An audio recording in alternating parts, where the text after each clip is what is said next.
ഇവിടുന്നാണ് നമ്മളെ വീട്ടിലേക്കുള്ള പച്ചക്കറി എല്ലാം ഉൽപ്പാദിപ്പിക്കുന്നത്. ഇത് ഞാൻ പറഞ്ഞില്ലേ, പച്ചക്കറി ഫാക്ടറി ആണോ? ഫാക്ടറി ഒന്നും അല്ല, ചെറിയ മിനി ഫാക്ടറി എന്ന് വേണേൽ പറയാം. ഇത് താഴേന്ന് ഞാൻ മാറ്റിയതിന്റെ കാരണം പറഞ്ഞില്ലേ, അവിടെ അങ്ങ് തണലായത് കാരണമാണ്, വെയിൽ നല്ലതായിട്ട് കിട്ടാത്ത കാരണമാണ് മേളിലോട്ട് മാറ്റിയത്. ഇവിടെ ഇത് തക്കാളിയാണ്. ഇത് നമ്മളെ ഈ സാമ്പാറിനകത്തൊക്കെ ഇടുന്ന കൊത്തമരയില്ലേ, ഇതെല്ലാം ഉണ്ട്, കായകളുണ്ട്. ഇത് ഇലക്കിടയിലാണ് ഇതിന്റെ കായ. പിന്നെ ഇവിടെ തക്കാളിയും 2-3 വെറൈറ്റി ഉണ്ട്. ഇത് ചെറുത്തക്കാളി എന്ന് പറയും. ആ ബാക്കി നിൽക്കുന്ന മണിത്തക്കാളി, അതിനെക്കാട്ടി തീരെ കുഞ്ഞത്. പക്ഷെ ഇത് രണ്ടും പൂത്ത് വരുന്നതേ ഉള്ളൂ. ഇതുണ്ട് കൊത്തമരയുടെ കാ കണ്ടോ, ഇതെല്ലാം. ഇത് നമ്മുടെ ആവിയലിനും സാമ്പാറിനകത്തൊക്കെ ഇടുന്നതാണ്. പിന്നെ ഇത് മൊത്തം അമരക്കയാണ്. ഇത് മുളകാണെങ്കിൽ ഒത്തിരി വെറൈറ്റി ഉണ്ട്. ഇതാണേൽ നമ്മുടെ ബജി മുളക്, അപ്പുറത്ത് നിൽപ്പുണ്ട്, ഇഷ്ടംപോലെ കായുണ്ട്. ഇതെല്ലാം പല ടൈപ്പ് മുളകാണ്. ഉജ്ജ്വലയുണ്ട്, അല്ലാത്തതുണ്ട്, പിന്നെ ഈ ഭയങ്കര എരിയുള്ളതുണ്ട്, സാധാ സിറ എന്ന് പറയുന്നതുണ്ട്. അങ്ങനെ ഒത്തിരി ടൈപ്പ് മുളകുണ്ട്. പിന്നെ അതുപോലെ തന്നെ വഴുതനയാണ്, വെണ്ടയുണ്ട്, ചുമന്നതുണ്ട്, പിന്നെ പച്ചയുണ്ട്. വഴുതനയാണേലും ഇങ്ങനെ വയലറ്റ് വഴുതനയുണ്ട്. പിന്നെ വലിയ വഴുതന, ഈ മുട്ടൻ വഴുതന, അതുകൊണ്ട് അവിടെ അങ്ങോട്ട് നോക്കിക്കേ, ബാക്കിലോട്ട്. ഇതിലെല്ലാം തക്കാളിക്ക് ഇങ്ങനെ നല്ല കൊലകൊലയായിട്ട് കിടക്കുവാണ്. ഇതൊക്കെ പറിക്കാറായോ? പിന്നെ പറിക്കാറായി. പറിക്കും, നമ്മൾ ആവശ്യമുള്ളപ്പോൾ മേളിലോട്ട് കയറി വന്ന് പറിച്ചുകൊണ്ട് പോകും. ആവശ്യത്തിന് മാത്രമേ പറിക്കുള്ളൂ. പിന്നെ ആർക്കെങ്കിലും കൊടുക്കണമെങ്കിൽ ഫ്രിഡ്ജിനകത്തിരിക്കുന്നതിലും നല്ലത് നമ്മളെ ഓടി വന്ന് പറിച്ചു കൂട്ടാൻ വെക്കുന്നതല്ലേ നല്ലത്. അതുകൊണ്ട് പിന്നെ ഇത് വേറൊരു വഴുതനയാണ്, വലിയ ഉരുണ്ടിരിക്കും.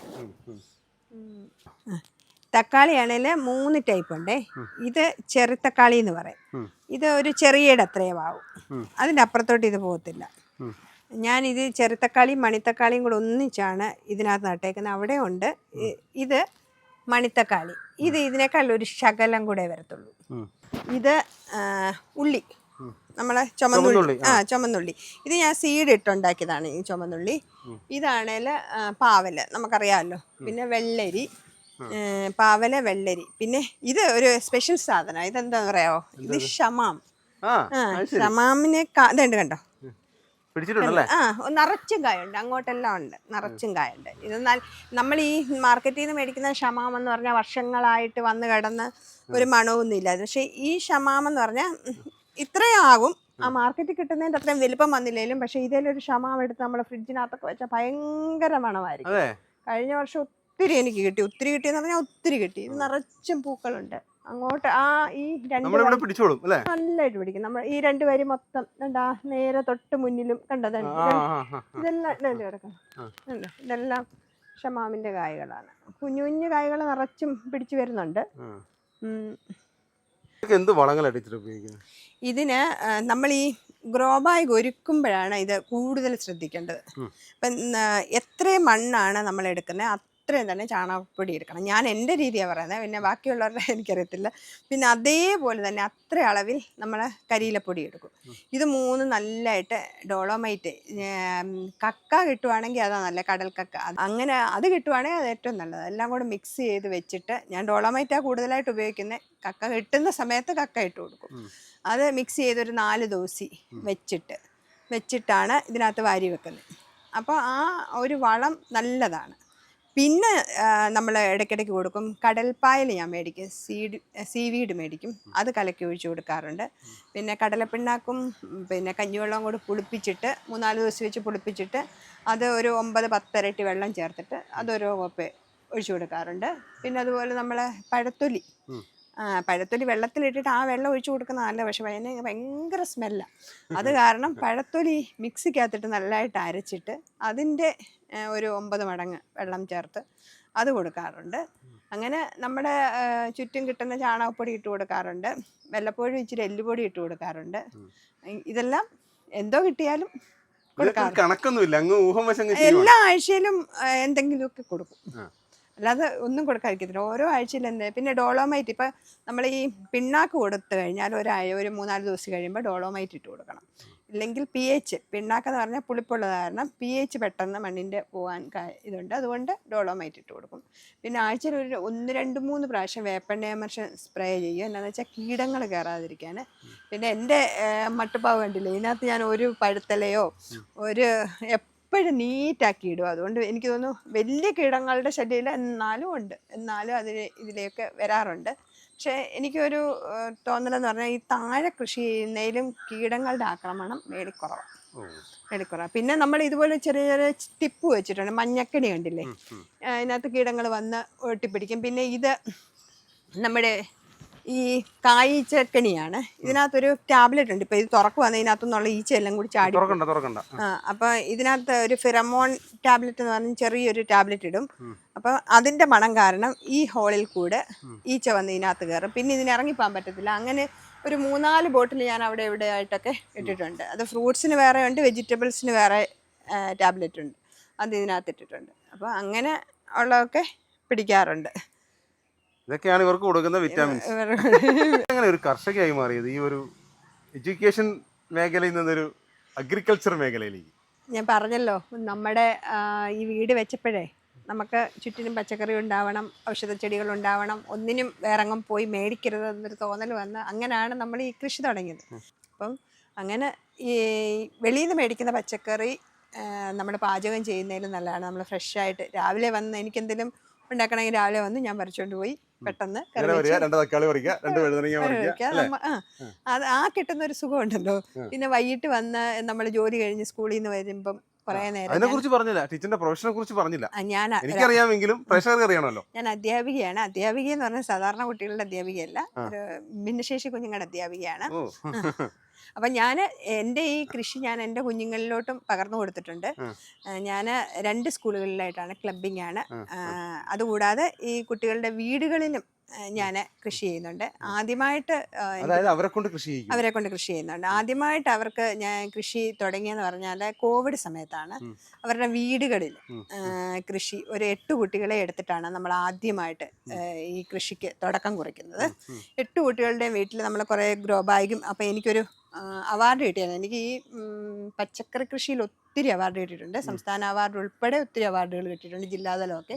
അപ്പം ആ പൈസ വെച്ച് തന്നെ ഞാൻ കുറേ ഗ്രോ ബാഗ് കുഞ്ഞുങ്ങൾക്ക് ഒരാൾക്ക് 10-40 ഗ്രോ ബാഗ് വെച്ച് കൊടുത്ത് അതിന് വേണ്ടുന്ന തൈകളും എത്തിച്ചു കൊടുത്ത് വളവും എത്തിച്ചു കൊടുത്ത് അവരുടെ വീട്ടിൽ കോവിഡ് സമയത്ത് കൃഷി തുടങ്ങി. ഈ കുഞ്ഞുങ്ങളെല്ലാം നല്ല രീതിയിൽ കൃഷി ചെയ്തു. പിന്നെ എന്നിട്ട് 6 പഞ്ചായത്തിലെയും കുട്ടിക്കർഷകരുടെ അപേക്ഷ വന്നിട്ടുണ്ടെങ്കിൽ ഇവരുടെ അപേക്ഷ കൊടുക്കുകയും 6 പഞ്ചായത്തിലും ഈ കുഞ്ഞുങ്ങൾ കുട്ടിക്കർഷകരായിട്ട് തിരഞ്ഞെടുക്കുകയും ചെയ്തു.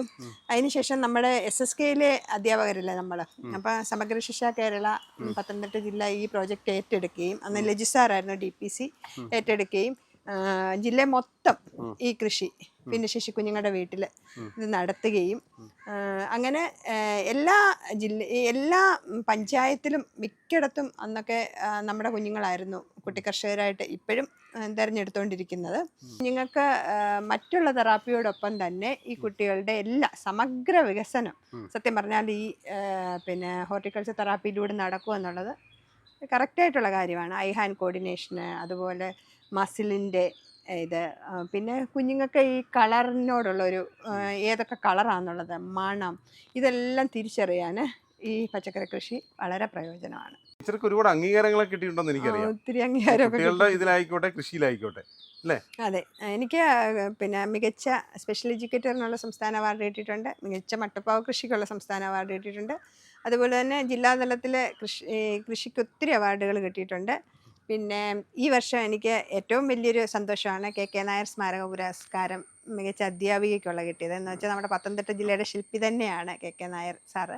അപ്പോൾ അദ്ദേഹത്തിൻ്റെ സ്മാരക പുരസ്കാരം എന്ന് പറഞ്ഞാൽ എൻ്റെ അമ്മയുടെ അച്ഛൻ്റെ ഒരു സുഹൃത്തുമാണ്. അപ്പോൾ എനിക്കത് ഏറ്റവും വലിയൊരു കാര്യമാണ്.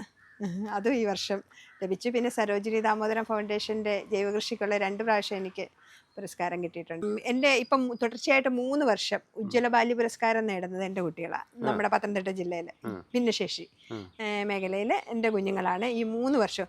അതെന്നൊക്കെ പറയുന്നത് എൻ്റെ അധ്യാപന ജീവിതത്തിൽ എനിക്ക് ഏറ്റവും വലിയൊരു സമ്പത്താണ്.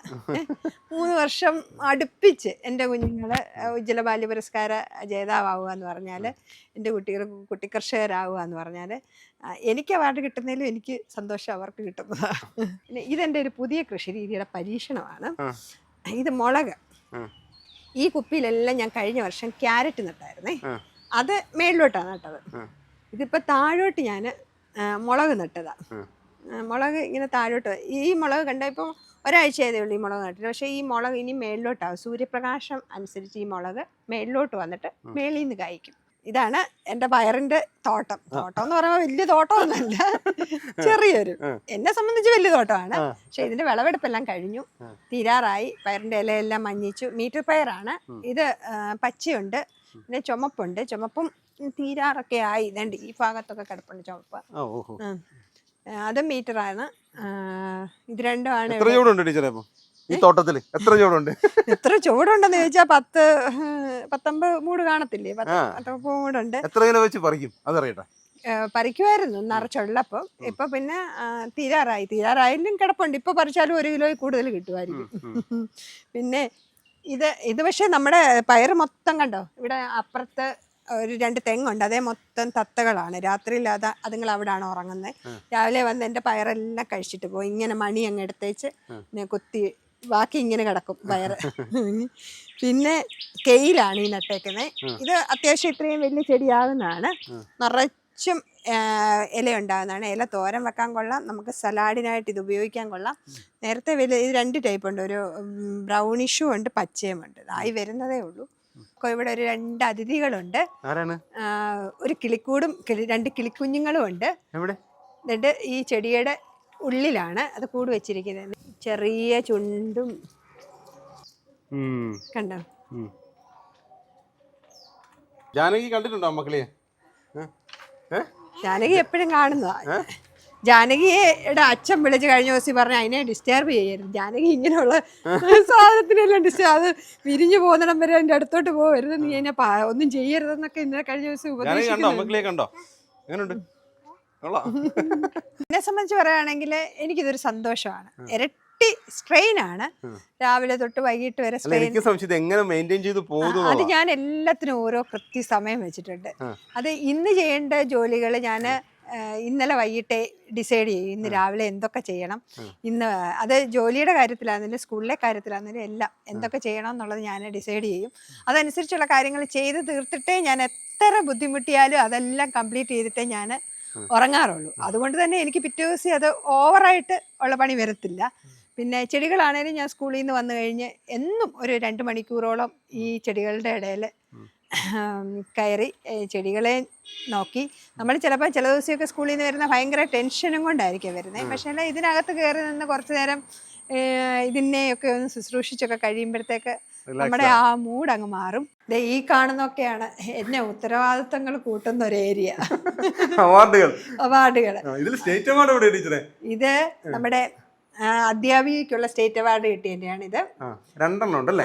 ഇത് പിന്നെ നമ്മുടെ മട്ടുപ്പാവ് കൃഷിക്കുള്ള സ്റ്റേറ്റ് അവാർഡ് കിട്ടിയതിൻ്റെയാണ് ഇത്. ഇത് അധ്യാപികയ്ക്കുള്ള സ്റ്റേറ്റ് അവാർഡ് കിട്ടിയതിൻ്റെ മൊമെൻറ്റം. ഇത് മട്ടുപ്പാവ് കൃഷിയുടെ സ്റ്റേറ്റ് അവാർഡിൻ്റെ മൊമെൻറ്റം. പിന്നെ ഇത് നമ്മുടെ മാതൃഭൂമിയുടെ മികച്ച അധ്യാപികയ്ക്കുള്ള പുരസ്കാരത്തിൻ്റെ മൊമെൻറ്റം. പിന്നെ ഈ പ്രാവശ്യം കിട്ടിയ KK നായർ സ്മാരക പുരസ്കാരമുണ്ട്. അതാ ഞാൻ പറഞ്ഞില്ലേ, മുമ്പേ ഞാൻ പറഞ്ഞല്ലോ, അതെനിക്ക് ഏറ്റവും വലിയ വിലപിടിപ്പുള്ളൊരു സമ്മാനം. അത് ഏറ്റവും ഇഷ്ടം എന്ന് പറഞ്ഞാൽ അത് KK നായർ സാറിനോടുള്ളൊരു ഒരു ആദരവ്. ഇനിയും നിറയെ അവാർഡുകൾ ടീച്ചർക്ക് കിട്ടട്ടെ. Thank you.